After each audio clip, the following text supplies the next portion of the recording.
السلام علیکم ورحمۃ اللہ وبرکاتہ۔ سر سونو شرما صاحب کا قیمتی جملہ ہے، اس پہ تبصرہ کرنے کا ارادہ رکھتا ہوں۔ ایک شارٹ کلپس میں نے ڈالا بھی ہے، تفصیل سے میں یہ بات کرنا چاہوں گا۔ مجھے جملہ بہت اچھا لگا۔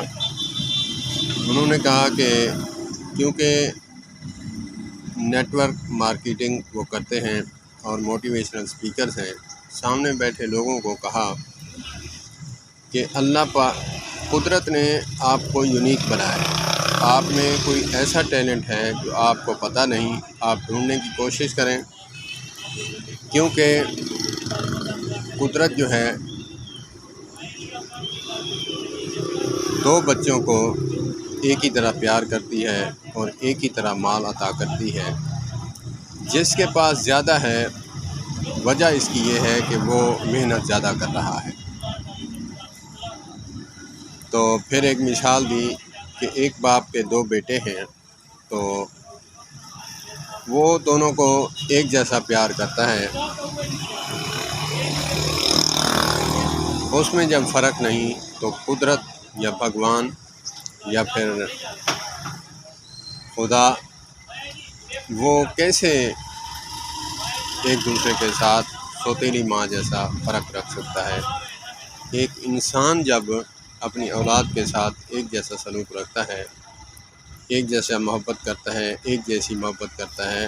ہاں، فرق یہ ہے کہ ایک بیٹا جو ہے باپ کی زیادہ خدمت کرتا ہے، اس کی طرف زیادہ مائل ہوتا ہے والدین۔ جس کے پاس مال زیادہ ہے وہ کچھ محنت بھی زیادہ کر رہا ہے۔ بہت ہی قیمتی جملہ ہے، کیونکہ ہر مذہب جو ہے انسانیت، ہر مذہب اتحاد، اخلاق سکھاتا ہے۔ مرضی اس کی ہے، اس کو ماننے والا وہ جدھر جاتا ہے۔ جیسے مسلمان ہیں،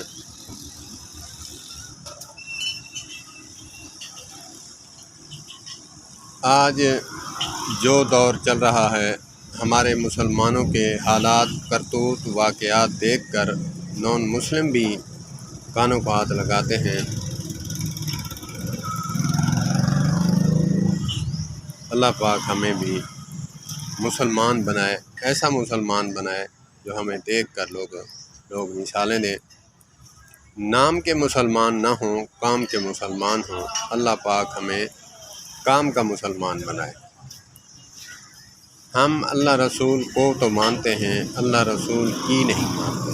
اللہ پاک ہمیں اللہ رسول کی ماننے کی توفیق عطا فرمائے۔ السلام علیکم ورحمۃ اللہ وبرکاتہ۔